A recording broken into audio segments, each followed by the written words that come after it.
CAC and just the commitment that you have to our region. Denise, thank you so much just for a wonderful tour. I want us to see our region, be in our region, and in whatever way we can support our region. So thank you so much for your time. I know that you all volunteer, you give your time, your energy, and we greatly appreciate it. I'll go ahead and turn it over to Mark so that he can go ahead and get us started. But thank you. Thank you, sir. Welcome everybody again. It's nice to see you all. I've been informed that we are just short of a quorum. Mr. Chair, as an update, Mr. Martin, thank you. We now have a quorum.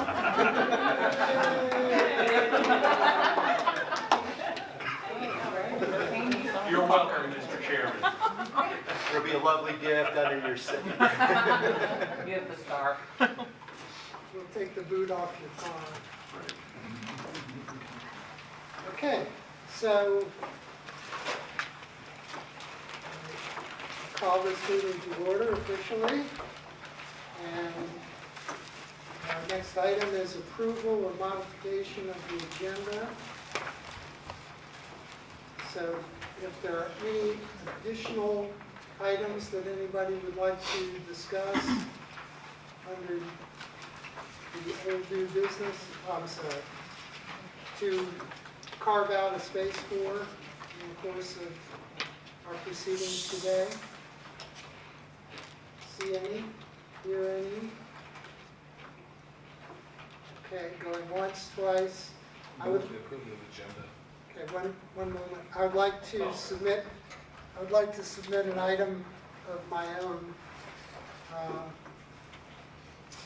having to do with the fact that we, as a body, have a specific prohibition in our bylaws against virtual meetings. And I'd like to have a conversation about subsequently removing that prohibition so that we can operate as our parent bodies do.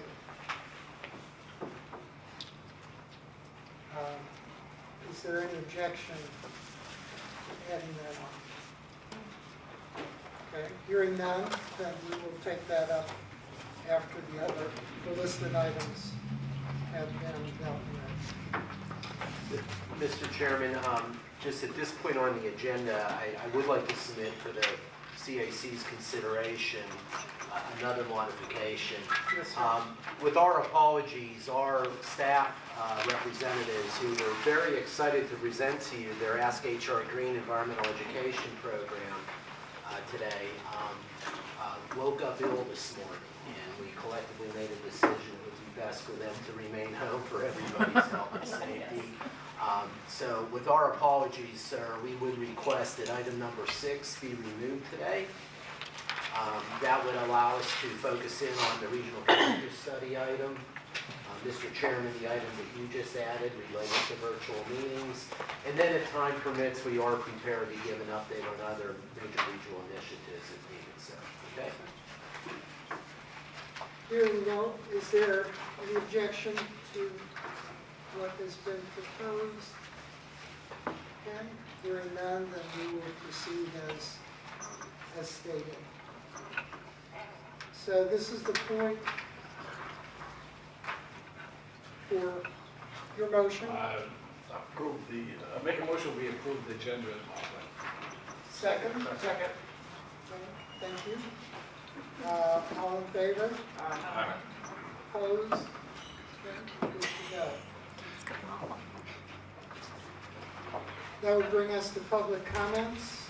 Were there any submitted public comments? Subsequent to the... No, there were not. Okay.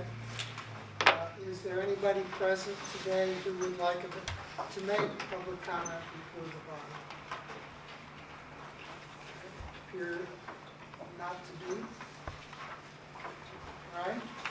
So let's move to the summary minutes, chapter 5 on the agenda. Has everybody had an opportunity to review the minutes?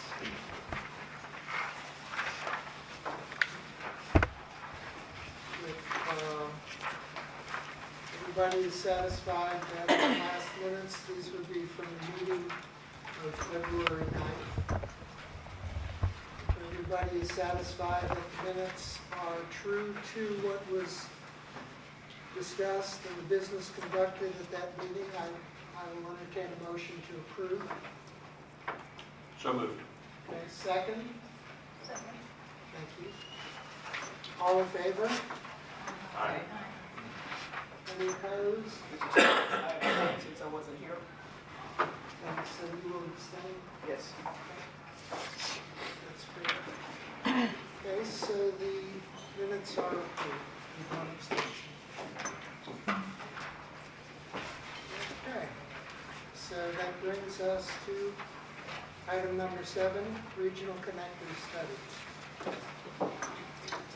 So I'll introduce this item and then ask our great consultant team to come up and provide today's briefing. So everybody knows, you've heard us talk about all the transportation projects under construction in Hampton Roads. The I-64 Peninsula, finishing the I-64 gap to Richmond, 64 widening, Hampton Roads Bridge Tunnel project, the 264-64 interchange, high-rise bridge, 64 South Side widening from Green Drive to Bowers Hill, and we're even doing environmental studies around Bowers Hill.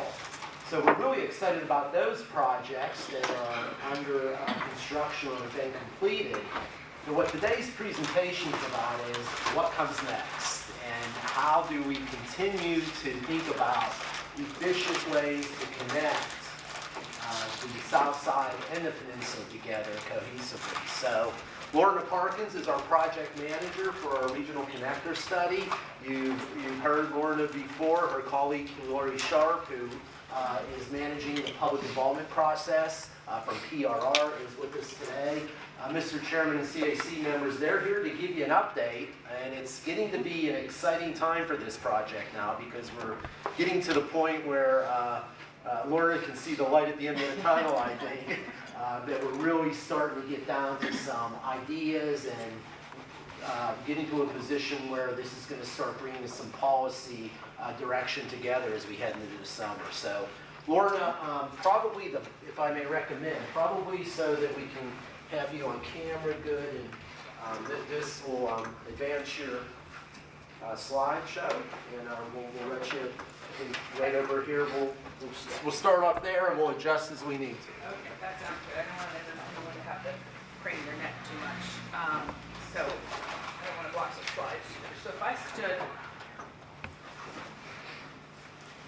here, is that okay? Just a little more so we can see as well. Oh, Just a touch. There you go. great. All right. Well, thank you all for your attention and for the invitation back to speak with you today. So I'm going to go ahead and give you some of the background on the study. I know we presented to you in October, but just in case there are some folks who didn't get to attend that presentation, I'll go over some of the, sort of start at the beginning, if you will. So this study, as Bob mentioned, is looking at what's next in the corridor.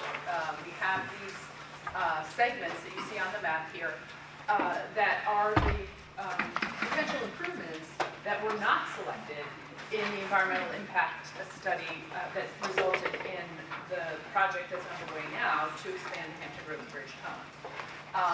So we've been looking at these, we call them our mandatory segments.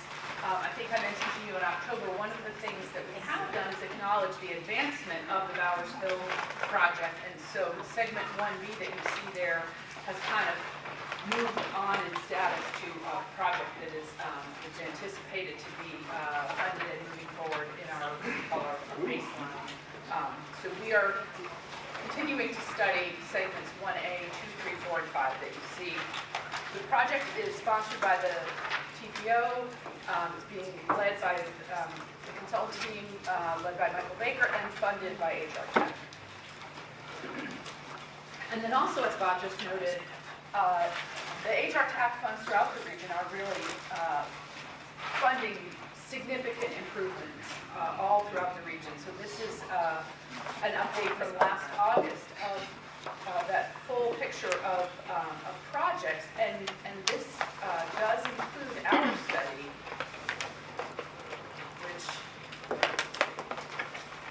which is right there in the middle, looking at those gray segments that you just saw in the previous map. So HRTPO has taken responsibility for looking at the question of what does come next, what is that next regional project. So just to give you a little bit deeper dive on the segments that we're studying in this project, segment 1A in blue is I-664 and the Monitor Merrimack Memorial Bridge Tunnel. It has 4 new southbound travel lanes, but essentially what we do to the network with that alternative is we expand it to have 2 general purpose lanes in each direction and 2 express lanes in each direction. So that does include a new tunnel and bridges to match up to College Drive where the Bowers Hill project ends today. Segment 2 in purple in Portsmouth is the 164 widening, and that's adding 2 general purpose lanes, 1 in each direction to that project, to that highway. And then segment 3 connects to the eastern end of that project, and that's called the 164 connector, and that would go up to what would be, if we were to build what we call the connector segments 3, 4, and 5, there would be an island out in the harbor that those 3 would come together at. So the 164 connector goes up through Craney Island to meet up with the other potential connector projects. That's a new 4-lane highway. Segment 4 in red connects from 564 in Norfolk across to that same island where we meet up with any of the other projects. That one also has a tunnel so that the Elizabeth River Channel would be open. And then segment 5 would connect from that island back to I-664. That one is all bridge and also 4 lanes. So I talked to you the last time we presented to this group about the direction of the study, which has pivoted from saying there's one alternative we want to move forward with to saying that we know that there's merit to each of these segment ideas, and instead what we're doing is we're looking at tiering them. And we've gone to an approach where we want to recommend each of those segments in one of 2 tiers. Tier 1 are the segments that they're more ready to move forward. They don't have uncertainties, they don't have significant complications around timing. For example, Craney Island isn't finished yet. So building a project across Craney Island couldn't really be done in the near term. So that's an example of what we might call a readiness issue. So we're looking at dividing segments into those that are ready to move forward and also that appear to be more cost effective.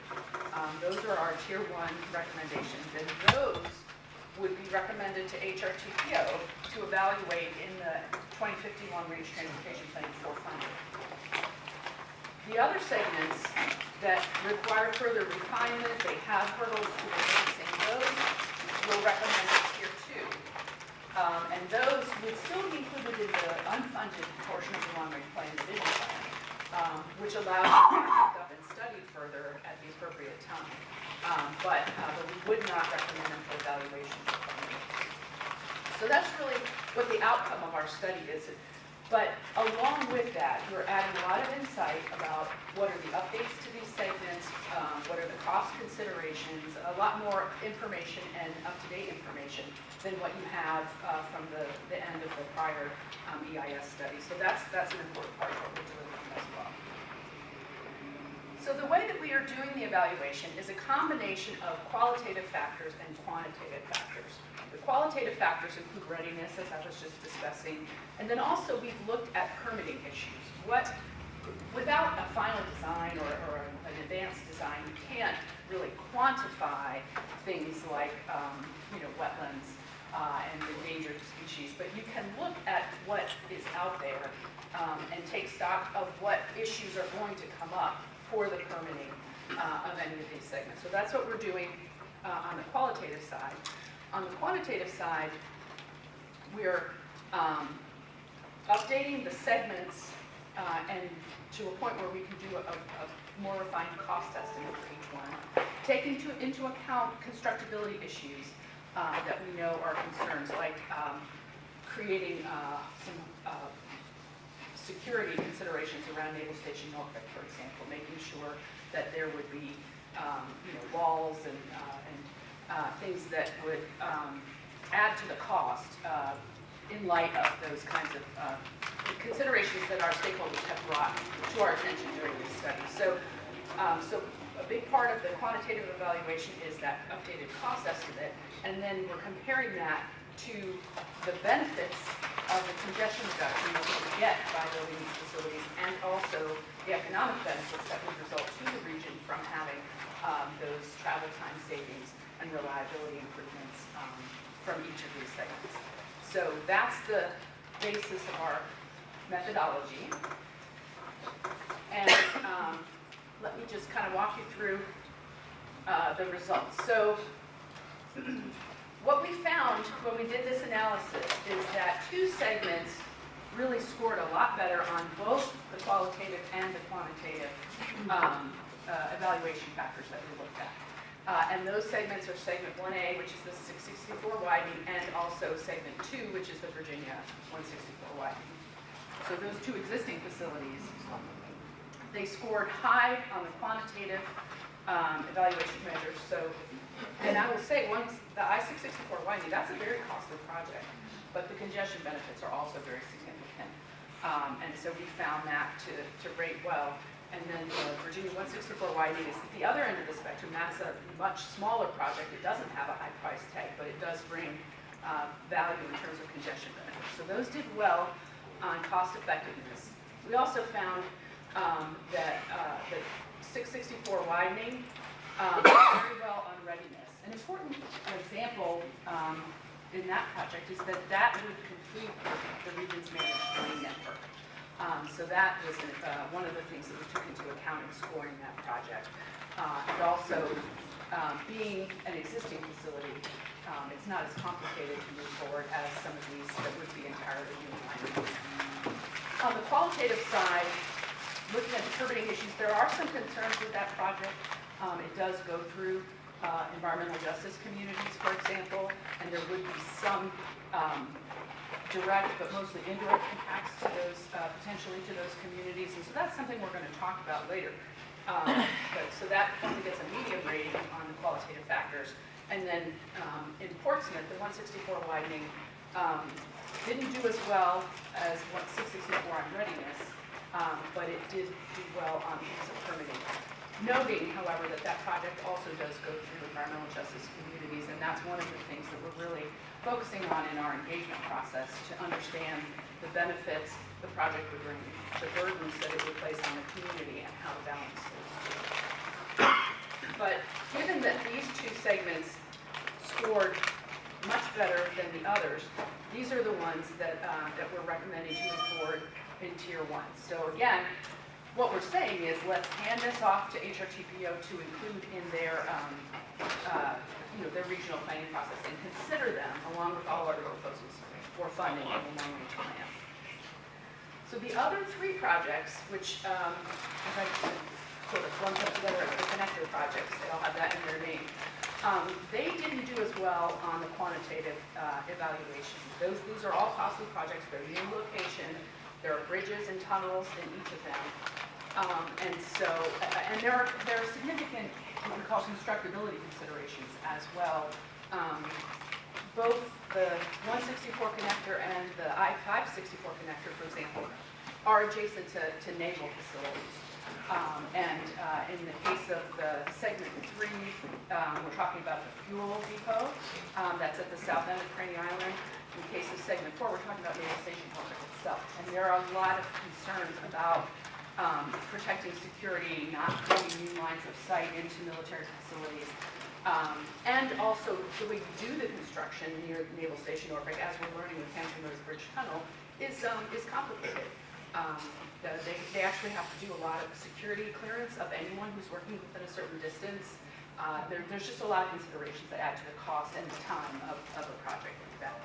And that also speaks to the readiness evaluation for those segments. And then also in terms of permitting, again, brand new location, going across the harbor, there's a lot of significant issues there.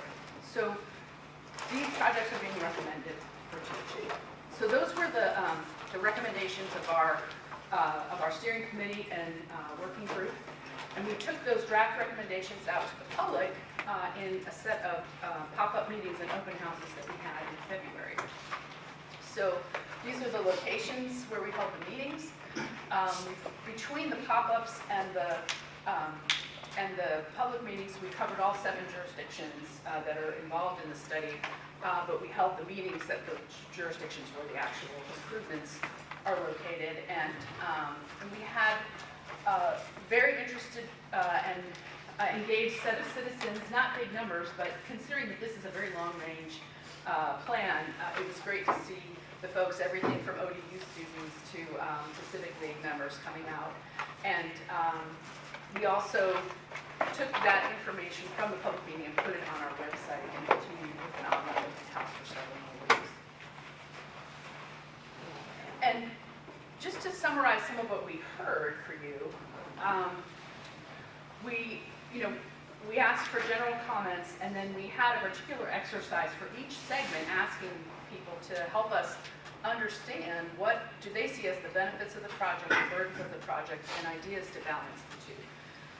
And one of the important reasons for digging into this is that environmental justice within the environmental requirements for advancing projects really does require not just sort of doing the math, on what the impacts are, but it's really about engagement. By talking with communities about potential impacts and understanding how they can be avoided and minimized, that's the true intent of environmental justice, is for people to have a voice in the changes to their community. And so it is not too soon to start that conversation, even though this is a very early planning phase of these projects.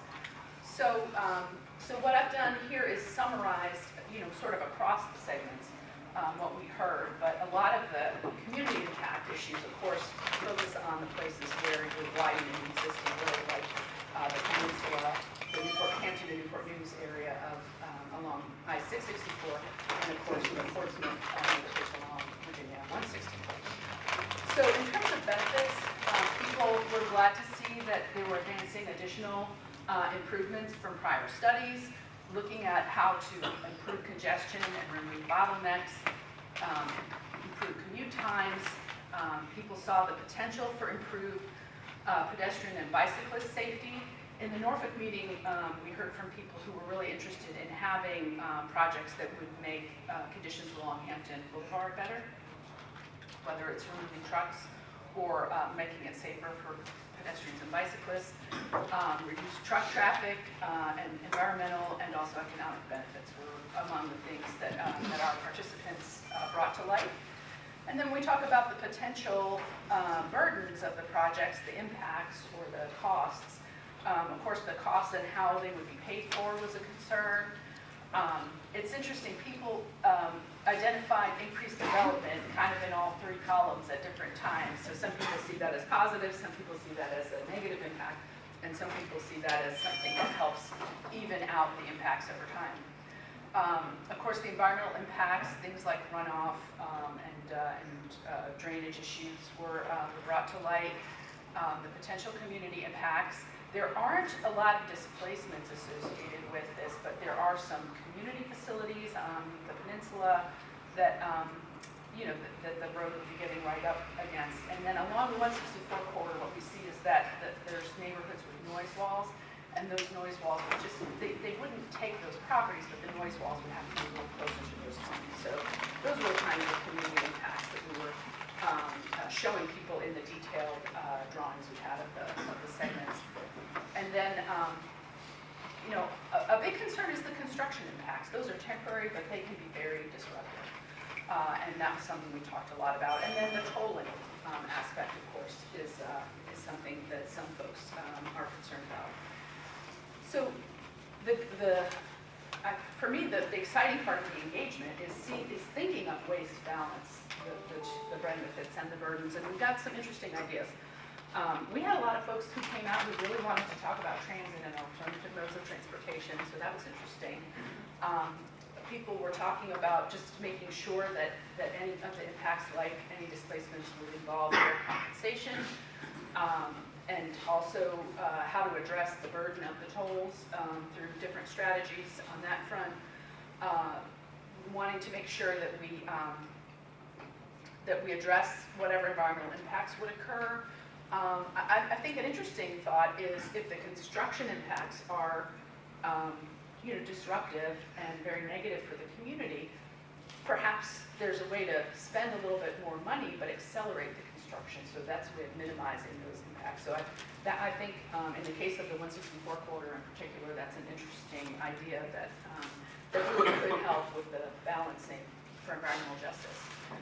And then people talked about making sure to combine segments, don't just build one of the connectors, but make sure that they're connected to something else and it allows the whole trip to be made. And then finally, maybe sharing some of the costs with the private sector.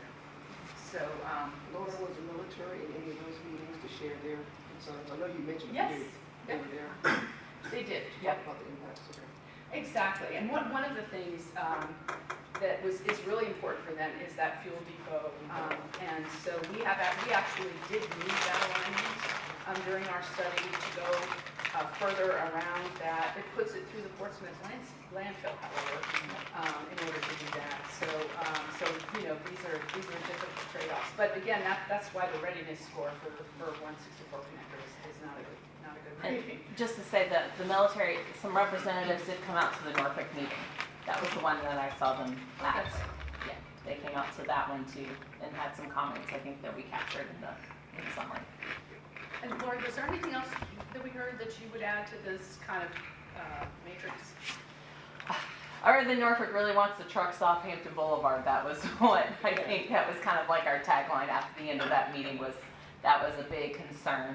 I will say I was impressed at the Norfolk meeting, the amount of ODU students that actually came out. That means that they're just very engaged in the community in that area or in Norfolk. So I was happy to see that. And I think there was some concerns with the tolls or not understanding maybe if tolling was part of the study, if that was incorporated, which we did explain was not necessarily in the study, or it was express lanes, and that's a little different than everyone being told. It's more of you might have an express lane where those that want to use that will be tolled. So I think there was some concerns around tolls and how's that going to impact, particularly when you look at Portsmouth and some of those other areas in that corridor who are impacted already by the other tolls of the roads. Okay, so that's a look at what we heard. So our next steps, and I apologize for the font issues. The next step in the immediate future is next month we're going to hold a regional symposium to take some of these findings and bring them into kind of a workshop setting with some invited stakeholders. I'll talk more about this in a minute, to talk specifically about environmental justice. We're also currently analyzing traffic operations, so we're taking another hard look at each of these segments to see if they actually work operationally. We're finding there are little differences in the connections that with the managed lanes and other things that is allowing us to fine-tune our designs and our cost estimates. So that'll be incorporated in our final analysis. And then the other thing that we're doing right now is we're going to the, if you're familiar with the full length of this project and the most recent round of regional long-range transportation planning, the HRTPO has developed greater growth scenarios that serve as kind of a stress test on the modeling that we do to look at congestion benefits of different projects.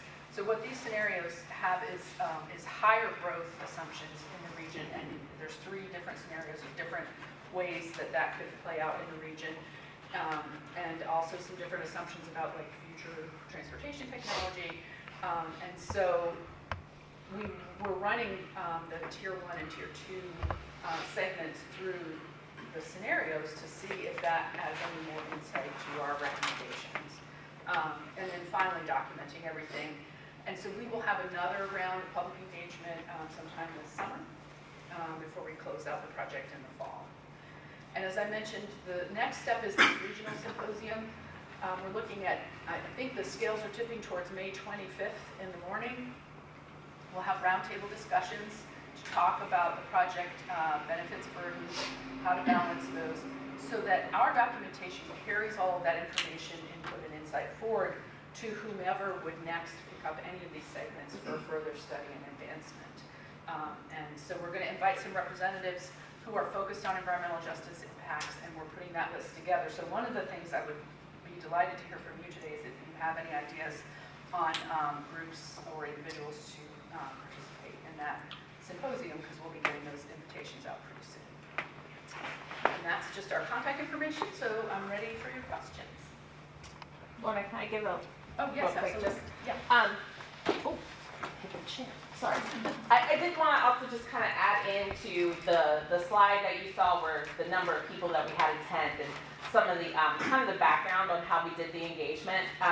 We had a contact list of over 500 people who represented community-based organizations and civic leagues, so they all received at least two invites from us. We also connected with all the cities to get information out on their social channels. I want to say that we did get a lot of activity on our website. You know, the website is there, and at times, you know, not a lot changes, but during that time frame, we had about 1,000 visitors to the website, so that means people were actually seeing the information, did share it, and did look at it. The online open house had about 250, 260 visits to the online open house, so people were able to engage that way if they couldn't make it to the public meetings. And from those public meetings, we actually did get 2 requests to attend Civic League, do a Civic League presentation. So we, Lorna did one at Hughesville Civic League last week, and we plan on being out at the Churchland Civic League next week. And we also got coverage from all the media stations. Matt was able to do some interviews with HRPDC staff and get some good coverage in the broadcast and the papers. So. And I want to say, to highlight what Lorna said, very engaged public that came out to those meetings. They were interested, they were intrigued, and they wanted to provide input. So I always feel that's the best engagement, when you have people that actually want to be involved and give feedback. So, thanks. Yes, sir. In the basis of this study, have we started thinking any about changes to our needs that will come about based on the government's strong push for moving to electric versus fossil fuel power, especially in the major trucks? Evidently in, I don't know, next 10 years or so, they want the majority of the trucks to be electric. And the range of them are quite restricted. So, and the cost is quite high compared to today's expenditures. So all of a sudden, rail transportation out of here or boat, barge, you know, might be a lot more cost effective for people. And for us, the tunnels are extremely expensive. So I guess what I'm saying is, have we looked at, as all of a sudden there's this strong push to change the whole picture of what it costs to move people and goods on highways?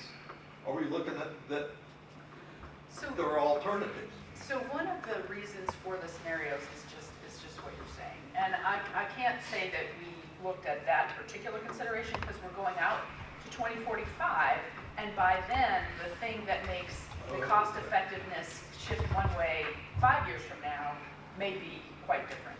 But what we did was we made different assumptions in the scenario. So we have one scenario where we have greater growth on the water, so more of the business, more of the jobs are around the water throughout the region, but and that includes greater port growth, but we assume a higher share of rail versus truck in that scenario. And then in the greater growth in suburban areas, we also had more freight activity, but that one assumed that it shifted in the direction of trucks. So that's a way to look at whether our findings are different if we change those underlying assumptions. And so that's what we're doing by running the scenarios. All right, well, thank you. Sure. Yes. Thanks so much for being here. It may be an unfair question. I'm curious what you told the residents in Norfolk about the trucks on Hampton Boulevard. I'm sick because the connector projects score so low and they're so far off, and that may be one of the only alternatives that would really remedy an ongoing problem. It's been a problem since I was a kid. Indeed, indeed. And so we did, again, that's one of the great things about a face-to-face meeting is you can talk about, those are the benefits of those connectors across the water, but there are some significant hurdles there. And so we had a very engaging conversation on that very issue. And there were concerns and some frustrations, and as Lori said, it was great to have the ODU students there because, they're really talking about what's going to happen in their lifetime, and so, thinking about what technology may do, other things that may happen along the way is another source of optimism, perhaps. But it was a good opportunity to have that sort of trade-offs conversation. Any other questions or comments? Any thoughts on the types of organizations or individuals that we might engage in the regional symposium we have coming up? We've worked with the TPO staff. We've put together a pretty robust list, but you don't know what you don't know, so it's always good to get ideas on that. I know that Elizabeth River Project, you may already know the list, have a very robust EJ initiative. And I serve on that board, so I know they have an interest in being engaged. When they come to meetings, they are truly engaged and local. Yeah, that's a great point. And also, it's worth mentioning, right before our public meetings, they had us give a presentation to their board as well. Yeah. So we'll make sure that, I see you writing that down, Laura.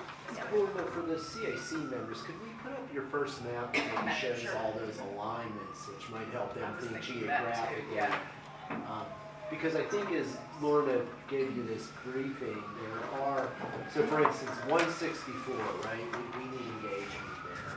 We need engagement on that, exactly. We need engagement on that 664 corridor, particularly on the peninsula side. As Lorna pointed out, where we have some community impacts there, right?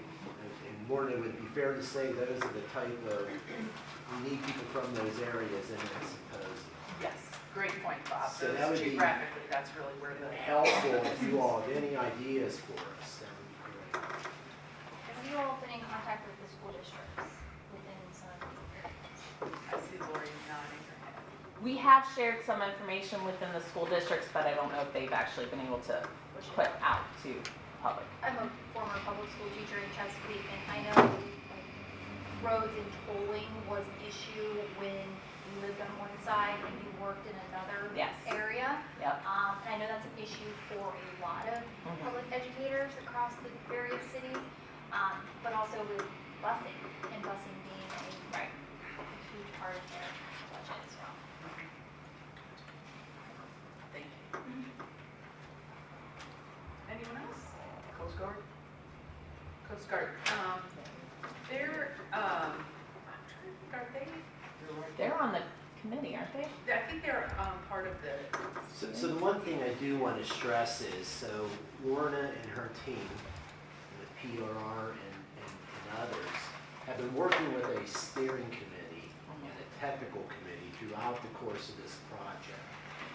So that's where you have the monthly engagement of military representatives, of the Coast Guard, of the Army Corps of Engineers, of the Port of Virginia, and other experts that have really been giving the team input throughout the process. And it's some of that input, if I may, Lorna, that honestly is taken the Patriots, what we always call colloquially is the Patriots Crossing, which is the 564 extension, And it really raises some significant questions if it could be permitted or constructed, quite frankly. The other real challenge you have is all the projects collectively that we're building in the region right now are $5.8 billion. In today's dollars, the Patriots Crossing is over $7 billion with a B. So we've got permitting issues, we've got constructability issues, but we also have, can we afford it? But I think Lorna's team very well has taken all that input into this tiering. I would suggest maybe reaching out to the Rotary District Governor as far as business engagement. That would be a massive network that can push out to all the local folks. Appreciate that. Same thing with like the NAACP too, they have a pretty good network. Yes. Yeah. Faith-based community. And I know, not only are we looking at it from the regional symposium perspective, but also then, of course, the outreach for the last round of engagement would include a lot of those groups. Yes, it did. Yeah. It did. And so we've got contacts, it sounds like, for them, so thank you. All right, well, I think that's it then. Thank you all for your attention, and certainly if you think of questions later, check out the website. All of the information we brought to the public meetings is on the website, which includes, a much closer in view of each segment and some of those evaluations as well. So, Well, just with the chair's permission, he gave me the nod, and I wanted to bring a conversation point up with the community advisory committee. Real quick, just in gross numbers, can you talk about the cost in today's dollars to build the different lines? yes, I will do my best. I don't have them all committed to memory, and they're not. I do, but I thought. But, okay, well, no, that's, well, all right, yeah, so catch me out when I'm wrong. So thank you. Yeah, so 1A is $4 billion. And then 2 is only in the realm of $200 million. And then I think 3 is, that one's $2 billion? Yep. 4 is just under $2 billion. And then 5 is 1.5, right? 1.5 billion. Thank you. Yeah. So, Laura, first off, thank you for that briefing.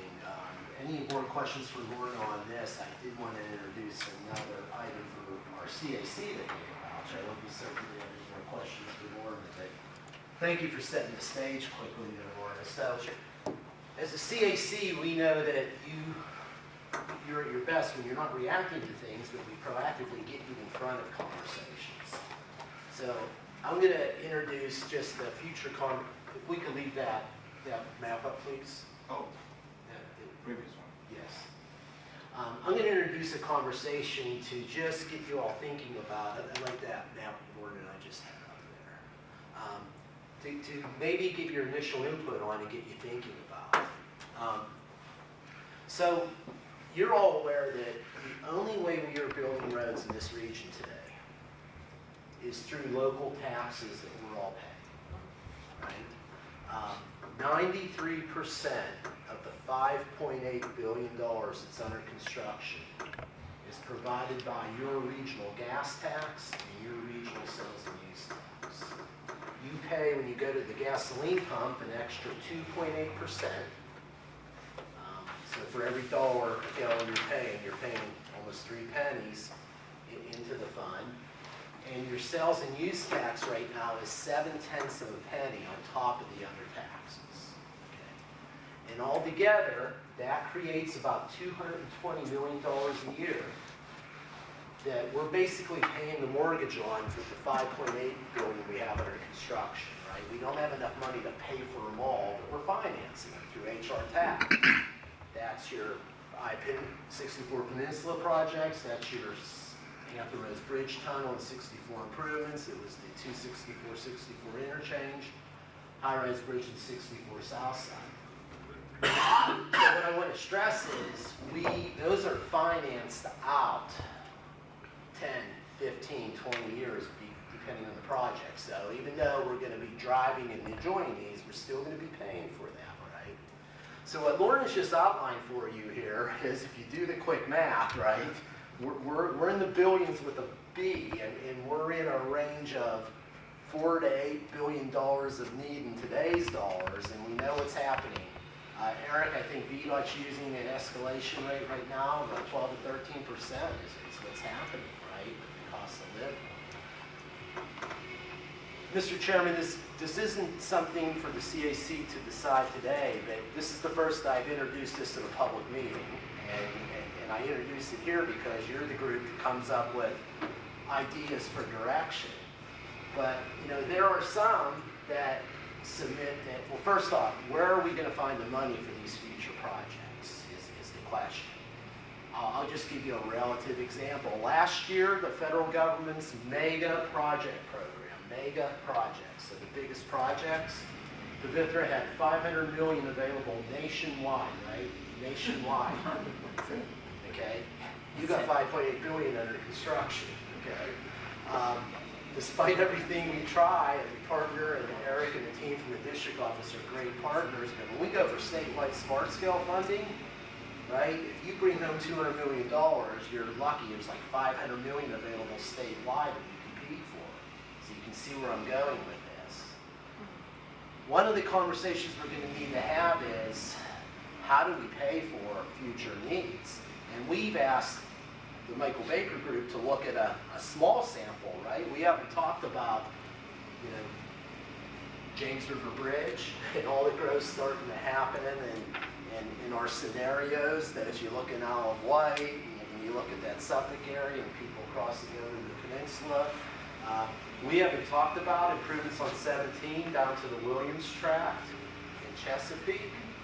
That might one day be an I-87. We haven't talked about improvements along the 58 corridor to get us more efficiently in the south side out to I-95. And we haven't talked about, you know, we know we have limitations on 460, but now we have the third or fourth, Anthony, as you know, largest logistics park in the country going to happen right there at 460 in Suffolk. So there's going to be a lot of needs.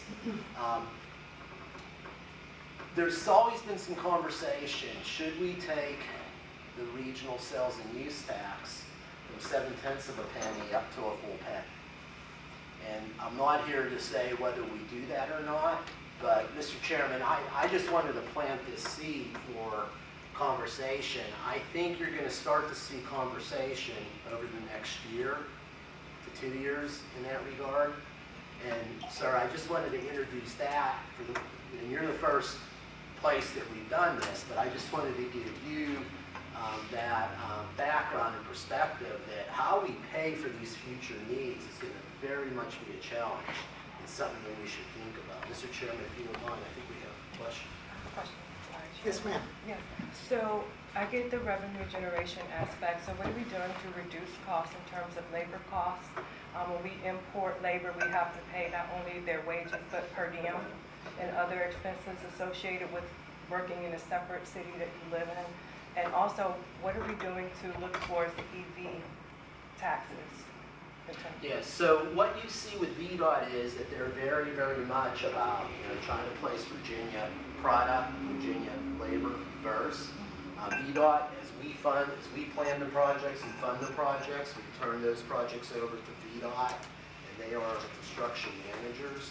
But I think you see from VDOT a very serious commitment of cost mitigation, of cost reduction as much as possible. What they're dealing with is, I think, what every industry sector is dealing with now is the supply chain costs, as you know, are just escalating at a rate like I don't think we've ever seen. And that's what's beginning to happen with the cost escalation. I'll give you one prime example where VDOT worked with us to get a cost down, and that was on the high-rise bridge. The high-rise bridge was initially over $2 billion, but in leaving the current bridge in place and doing some cost mitigation, we were able to get that in under $600 million. So I have to credit VDOT. I think they're very good at those issues that you mentioned. but we are in this, this economic situation of costs skyrocketing, and they're really gonna start making some of these projects even more difficult.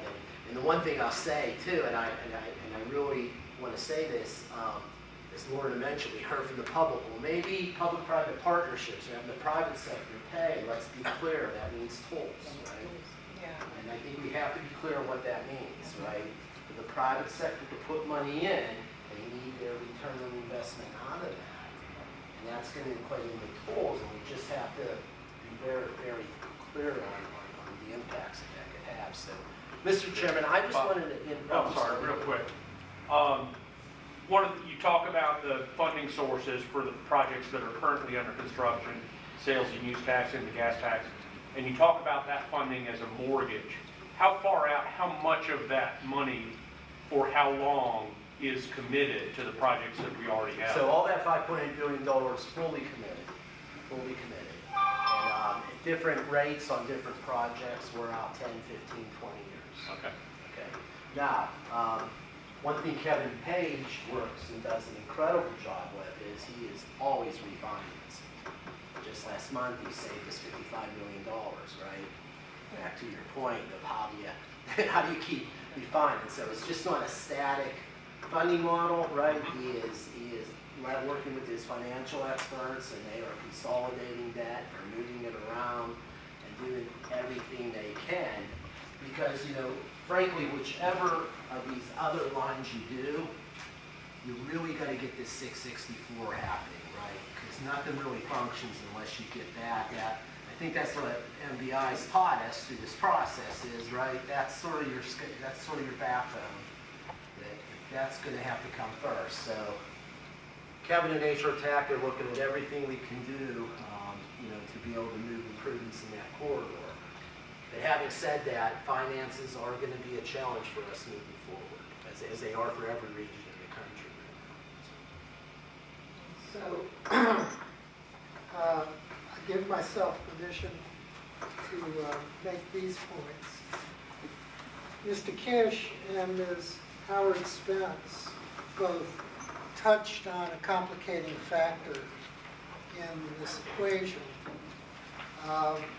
The fossil fuel taxes that have been the basis for funding highway improvements are going to be reduced over time as we ramp up a shift to an electric vehicle economy. Right now, the Commonwealth has a blended approach where not only full electric, but also hybrid electric and high fuel efficiency conventional vehicles are paying a surtax through the license registration. And as somebody who has fallen underneath that boulder, because my household is all electric vehicle and has been since 2019, it's inadequate and it's also inequitable. They're using an algorithm that somebody came up with that says one size fits all. Everybody drives 11,000 miles a year and we'll have an assessment based on that. Well, we know that's not true. We know some drive more, some drive less. And you really can't touch the people who are coming in from out of state with that assessment. There's no collection mechanism. Essentially, you're paying cents per mile, 1 cent per mile, up to roughly 11,000 miles a year. So all the tourists are coming in, they're paying gasoline taxes on their ICE vehicles, but on their electric vehicles, no. So absolutely agree, and just to give you an example, the gasoline tax has been a diminishing tax for transportation funding for more than several years now. We maintained on our regional legislative agenda the last couple of years just to our chairman's point, that it is time to modernize how we look at funding for transportation. To give you an idea, we raise about $220 million a year from our taxes right now that I mentioned to you. Only about 40 million of that is gas tax, to your point. The remainder is sales and use tax because for different reasons, switch to technology, EV vehicles, etc. Gasoline tax is the machine revenue source. So I think, just in Virginia and all states, frankly at the national level, we really have to take a look closely at how we're funding. Our model's not working right now for how we fund transportation. And I think those are good points. If I may, retail tax are also going to diminish because people are spending less on discretionary items. So retail sector is getting hit also. So why can't we change it, the model, the pricing model for the tolls, right? To include that charge for out-of-state visitors. I mean, I don't know if it's possible to also include, truckers, because I think we talked about this at another meeting, how they travel, those companies travel, and they cause more wear and tear to roads and vehicles. So how can we kind of have that agile pricing model? Do we have any actuaries that we work with to kind of put the numbers together with the variables to understand where we could pull levers? We do, and I think it's right, if I may say, right on point. We need to look at this model, and we need to look at how we create a sustainable model. And I think this is a great area for you, the Community Advisory Committee, for you to go back and think about and bring forward, Mr. Chairman, some of these ideas, because and also to your point, and I'll just say, so I drive a vehicle. I wish it wasn't the case that most days I get in the car in the morning by myself, and I drive to work by myself, so I'm one of those single occupancy vehicle drivers, right? I'm not sure it's fair for me to go and purchase something and I pay the same sales tax as someone that doesn't even drive a car and doesn't use the roads, right? I'm not certain of the fairness, right? I think that, you could have an elderly person or someone that is not dependent on a vehicle, and frankly, they're paying as much for the roads as I am, and I'm a user of them every day. So I think there's a whole conversation that we could have around this, but I do think it's something we're going to have to figure out as a region, because in 10 years, if we stop and don't keep going, all the progress we made in the last 7, I think Lorna would tell us as a transportation professional, we're going to be right back where we started, right? We can't keep reinvesting. But to your point, what's fair and what's the most equitable, and what will generate the right type of revenue in this emerging technology and all of these winds of change that we're seeing in the transportation space. So at the risk of violating 2 of my principles as chair, talk last and talk minimally, I want to make one more point. We have committed an enormous amount of public resources to building more roads, bridges, and tunnels due to a perception that we were not getting our fair share through state allocation and that our needs were not being met. Unfortunately, it is something of a zero-sum game.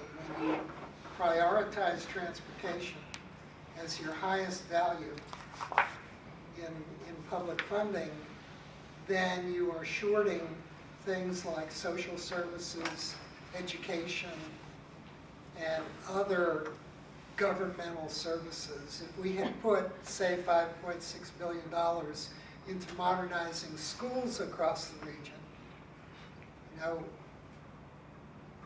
that would address what has become a deficit, certainly in my city, and in other urban core cities, definitely a similar problem. So we really need a holistic approach to this, where transportation has to be viewed in context. Thank you.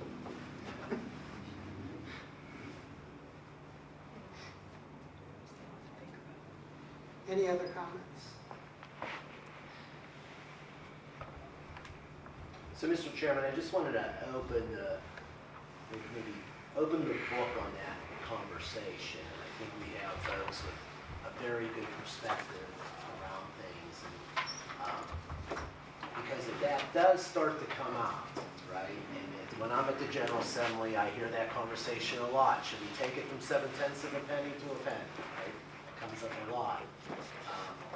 But it's a little more complicated than that, just as this preliminary conversation discusses. But we do have to think about what that future looks like, and can we keep funding our needs with the current model. So thank you for the opportunity to just maybe begin that thought process. Yes, sir. Thank you for initiating.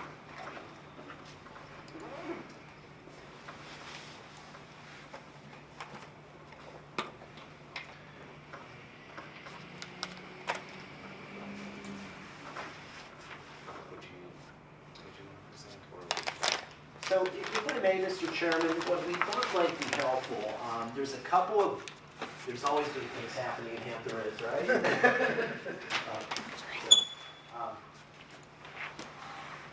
I have to tell this quick story about one of your fellow CAC members, right? So I was invited to go to a young professional group. There was about 80 of them in the audience. And we were going to give a presentation on things, and I had my nerdy planner presentation behind me. So Delcino comes up to me and says, "Do you mind if I go first, Bob?" And I said, "Well, absolutely, please, Delcino." So Delcino gets up first, and she does a rap in front of all these young professionals, okay? And she's beatboxing, and she introduces me and drops the mic. and I'm holding the clicker with this PowerPoint behind me, and I'm like, oh man, know your audience. So real quick, just a couple of things I wanted to make you aware of. First off, Jefferson Laboratory on the peninsula. The president's budget calls for the location of a high-performance data facility somewhere on the East Coast. We think that Jefferson Lab is the ideal location. What this could mean is, this would be the place that all the scientists in the country, and frankly even internationally, want to bring their large and complex data sets to be crunched and analyzed, right at Jefferson Lab. It could mean the creation of as many as 1,000 to 2,000 high-paying jobs at Jefferson Lab. Really exciting. The letter of intent was submitted. I sit on the Friends of Jefferson Lab. We're writing the proposal, and it will go in before May 4th. We should know this summer if we're successful. Senator Warner is really leading and pushing on this effort. The folks at Jefferson Lab have really been collaborating with other labs in other locations to try to set up collaborations. So, in other words, come be part of the winning team, don't compete with us, is sort of the mantra. But this is really exciting, this is really transformational. So I want to give you a quick heads up on that, hopefully more news coming, but I'll keep you up to date as that proceeds. Mr. Chairman, what really complements that then is we're building our fiber ring on the south side. We have over 3,000 linear miles of fiber under construction. We've submitted a federal application for a $65 million fiber expansion through the two bridge tunnels, and to do a similar loop in Hampton and Newport News up to and including Jefferson Lab on the peninsula. This would connect Jeff Lab to the fastest internet service on the East Coast that's been provided by these subsea cables that have come over the ocean and landed in Virginia Beach. So hopefully we're going to find out about that any week now, but there's a lot happening in that Jeff Lab area, and particularly with fiber. The boat trail that you've heard me talk about a couple of times, that's our proposal to take the 52-mile Virginia Capitol Trail that goes from Richmond to Williamsburg and extend it in the next phase the whole way down to Fort Monroe. We continue to work with our consultant to get sections ready to submit for funding. We had about 4 segments approved for funding through the last Smart Scale process, and we're doing work now to hopefully make a pretty big federal ask as we roll into the fall time for the section that goes from Williamsburg, hopefully down to the Newport News Park area. So just wanted to mention that as another emerging item. And then finally, Mr. Chairman, as you and I were talking, so the General Assembly has reconvened. It appears that their actions right now are going to be limited to looking to the bills that Governor Youngkin signed, or and decide what they can approve of and what they can endorse. They're going with what they call the skinny budget, which means that the full budget probably is not going to be approved until June. And that gets most of them past their elections that are no doubt coming up. So, Mr. Chairman, I just wanted to give a couple of updates on a couple of those items, and certainly could respond to any questions on those if needed. Okay. Yes, sir, thank you.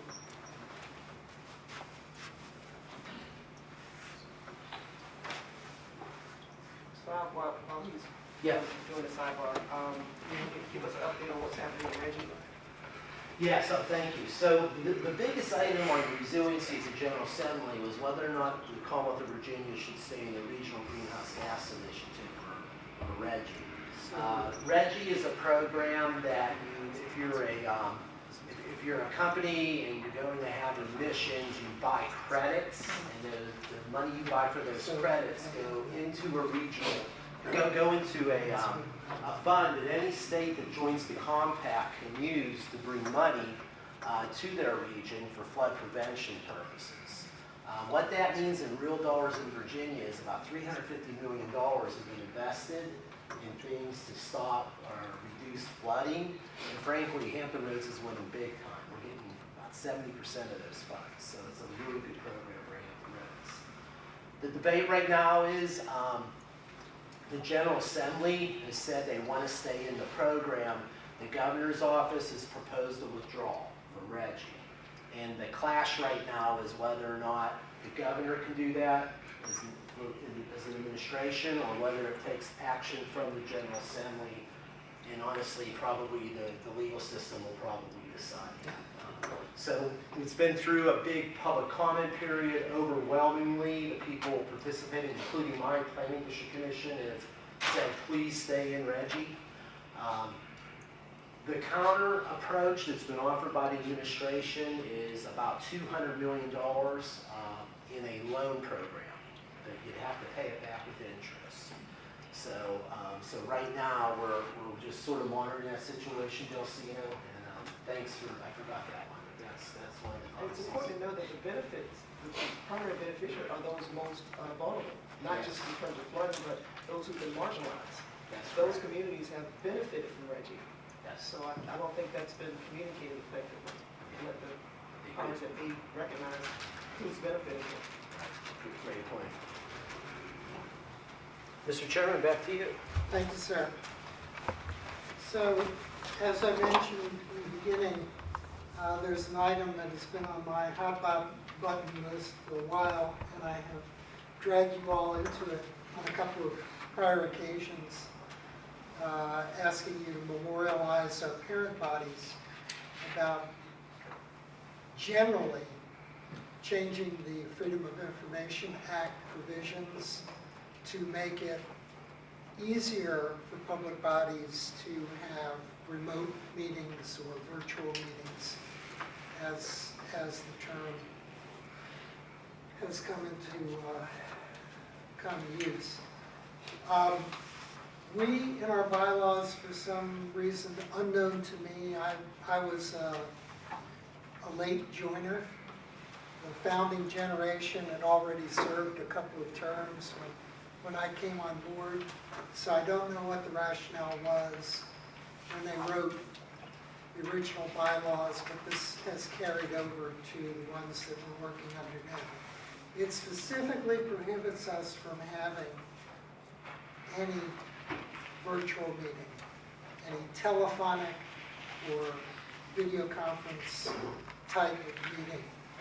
And that is more restrictive than the language in the state code regarding that. So I wanted to ask the body if there is an inclination to move forward with at least changing our bylaws to removing the restrictive language so that we could operate the same way that our parent bodies do, and they are rather restrictive.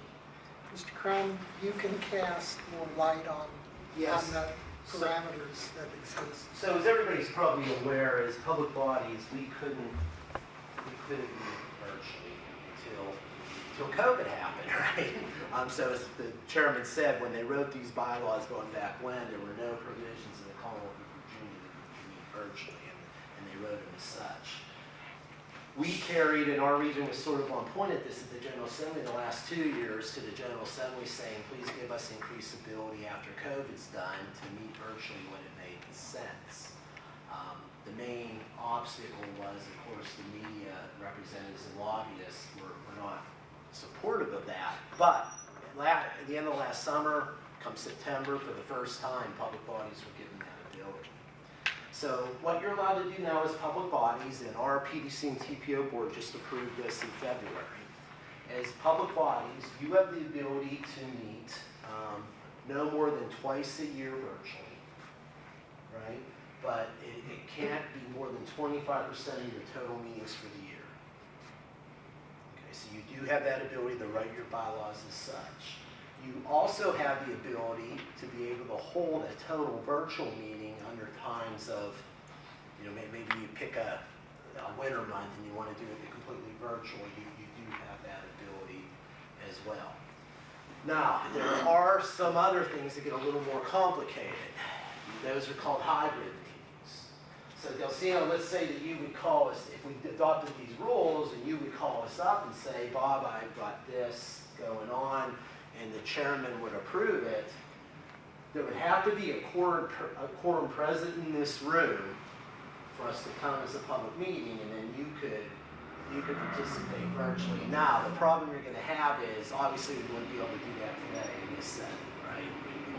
We'd be quite limited. So, but if it pleases the CAC, Quan and I had talked to the chairman, and Quan and I could write, we could simply mirror what the PDC and TPO adopted in February and carry that on to the Community Advisory Committee, and we could have that before you at the next meeting. So, are there any objections? No. No objections, but we're just talking about having a completely virtual meeting, not just having virtual attendees. I mean, Both. I mean, Mr. Crum, when we were having conversations about this in general, so say we had some sort of a weather event on the horizon that cropped up 36 hours or so before this meeting, and we decided that rather than having everybody hazard whatever that condition was, we'd have a total virtual meeting. We'd have to make that call 3 days before. So if it got bad, so we couldn't react to 26 inches of rain in Fort Lauderdale. We couldn't. But you might decide that you pick a month like February when the weather gets about, and maybe that's your all virtual meeting. The other thing to remember is, if we did have this provision for hybrid meetings, if one person in the room today would have wanted to participate virtually, we would not have had a quorum. So that's something to think about too, right? So there's pros and cons. So you said the person that's virtual wouldn't count? You must have a quorum present in the room. Physically present? Yeah. But on the other side, the other advantage of that is I was out of town, couldn't avoid it. I missed 2 of these meetings. Yeah. I'm on another authority in Chesapeake that allowed, and with the 2 rule, I was able to at least stay in tune with my responsibilities there, okay, while they had a quorum at the meeting. So it didn't affect the quorum, and yet it helped somebody like me. That There are advantages, absolutely. And, you know, we have representation from across the region, so somebody out in Franklin who has a situation that precludes his physical attendance, or somebody in Williamsburg. Similarly, there might be occasions when that could be a lifesaver in terms of having our full or more full representation. Now, the other thing to remember in my board, my PDC and TPO at 47 and 45 members, they're not very fond of virtual meetings because Bob has to call a roll call vote for every action. So it's not quite as bad here at the CAC with 20, but so there's advantages and disadvantages, but we could absolutely have the provisions that are in our PDC and TPO before you. And Bob, the TPO and PDC, does that align with what the General Assembly has put in, or Yes. this is something you all prescribe yourselves? No, we can't prescribe it ourselves. We must follow so it's very There's narrow. no wiggle room. Right. Gotcha. And we have not met under that. I think my commission and boards have said that they like being in person and not going back if they don't have to. Well, they like the box lunches. But that's right. But it's important to have the flexibility, which is what I think the chair is saying. Because, And I concur with the chair. yeah, because you just never know, That's right? the times that we're in. Right. Gotta give You it the- just never know. Okay, so, without objection, gentlemen, you have your marching orders? Okay, all right, thank you. Marching requests. So our next meeting, Thursday, June 8th, 2023. We've really been spoiled these last two meetings because we've been in outstanding facilities that really show what our region is capable of in terms of providing cultural amenities. So, you think you can come up with something better? Casino. We've already talked about that. I think that was the second suggestion. Right next to the slide. So, Mr. Chairman, I don't Yes, mean sir. to be out of order here, but we did want to give our CAC members our PDC and TPO challenge. Do we have to record this? Thank you. You do not have to record it. It does not violate that. Please tell Brian Stevens we have a better challenge. But in all honesty, I want to give Matt Kleppeis credit. What I said to Matt was, I said, you know, we have two organizations and two boards, so how might you problem solve that? And he came up with, I think, is Well, this thing's got some weight to it. a pretty nice little spinner on there. So, thank you, Matt. Everybody good? Thank you. Thank you. Thank you.